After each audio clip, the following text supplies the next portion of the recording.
The first night on Kharon station taught me two things. The gravity hummed like a tired cello, and nothing good ever happened after the lights dimmed to emergency amber. I was 3 weeks into my contract as a xenolinguist, long enough to know the smell of ionized coolant, short enough to still be surprised by who counted as people out here. Kharon was a crossroads. Smugglers with saintly smiles, pilgrims with illegal relics, diplomats who carried grudges like heirlooms. And somewhere between all that, the Noctari had returned.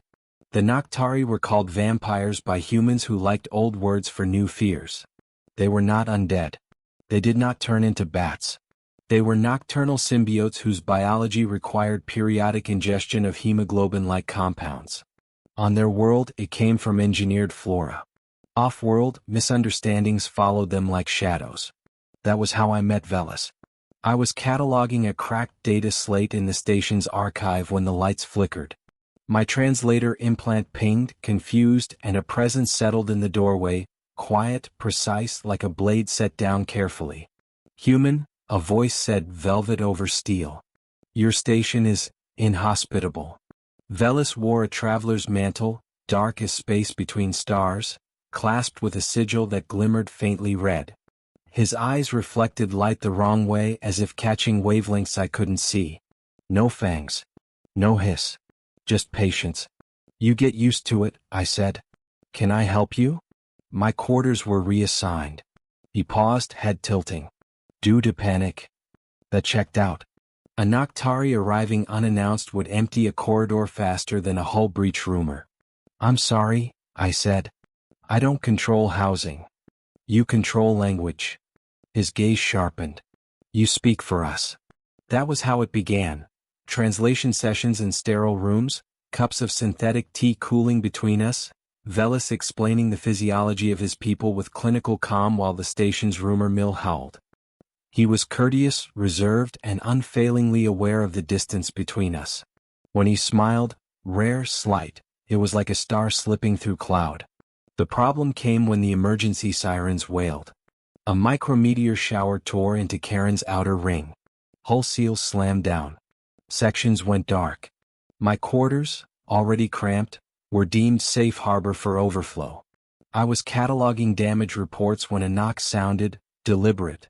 Velis stood there, mantle gone, sleeves rolled to reveal skin like polished obsidian traced with faint bioluminescent lines. He looked tired. Your air is stable, he said. And your generator hums. I've got a spare cot, I offered, gesturing inside.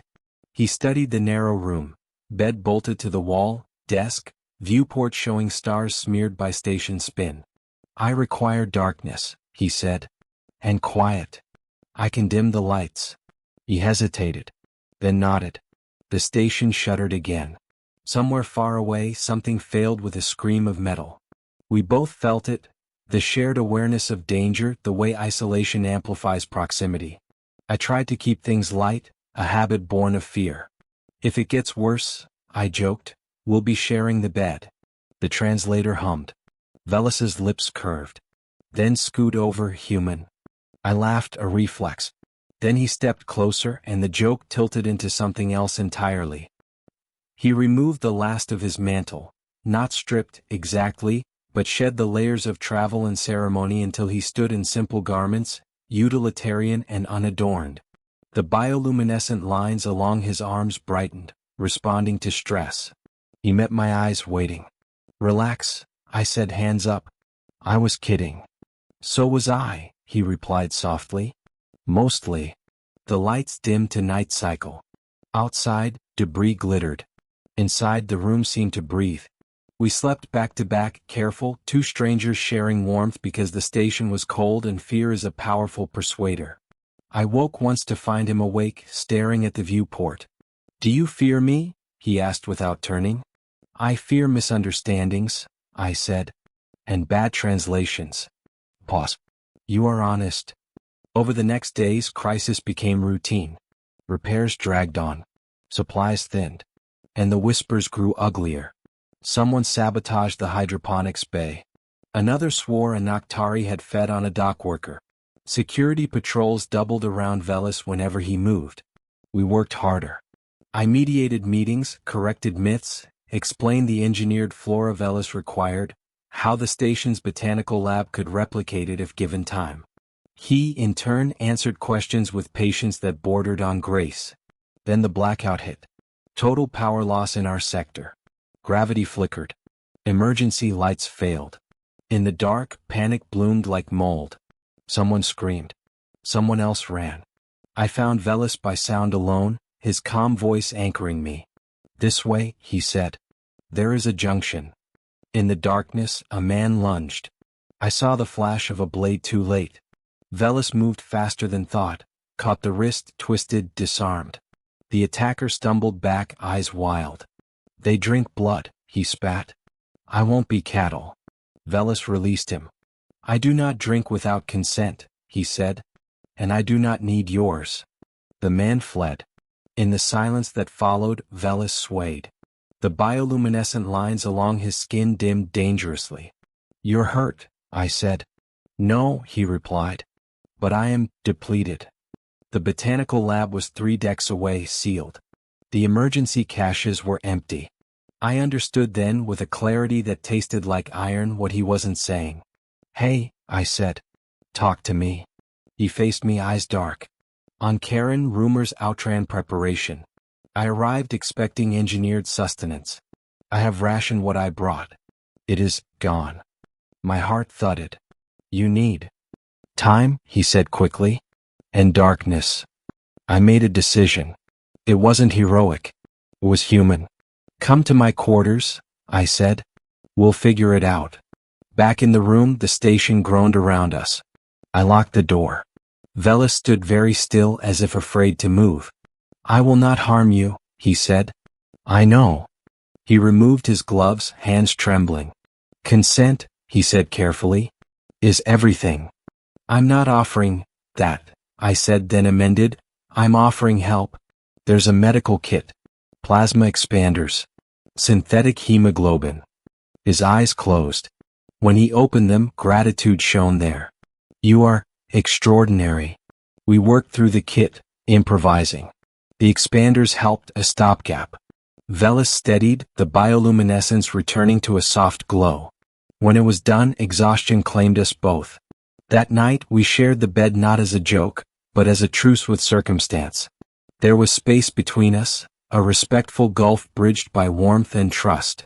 He spoke of Noctari, of cities carved into stone that drank starlight, of children who learned to read the dark.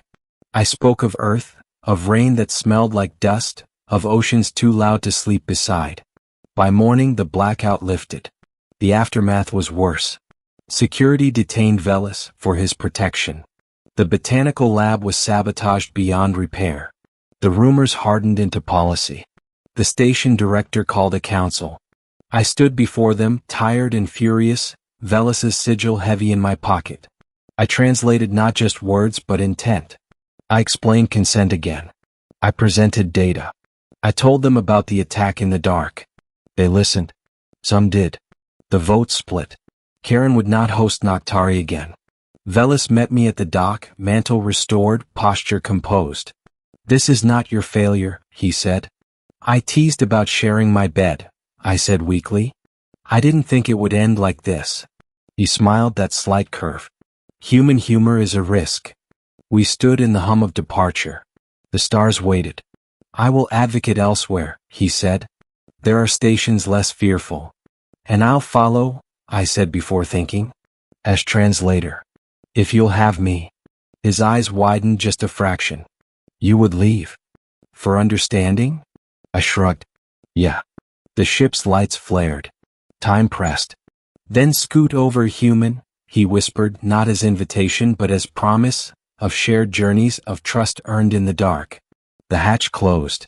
Kharon shrank behind us. In the quiet of transit, Velis removed his mantle and sat across from me, equal space between us, the stars painting his skin with borrowed light. We spoke of logistics, of protocols, of the long work ahead. And when the lights dimmed to night cycle, we slept, side by side, not because of fear but because sometimes the universe gives you a chance to make room and you take it.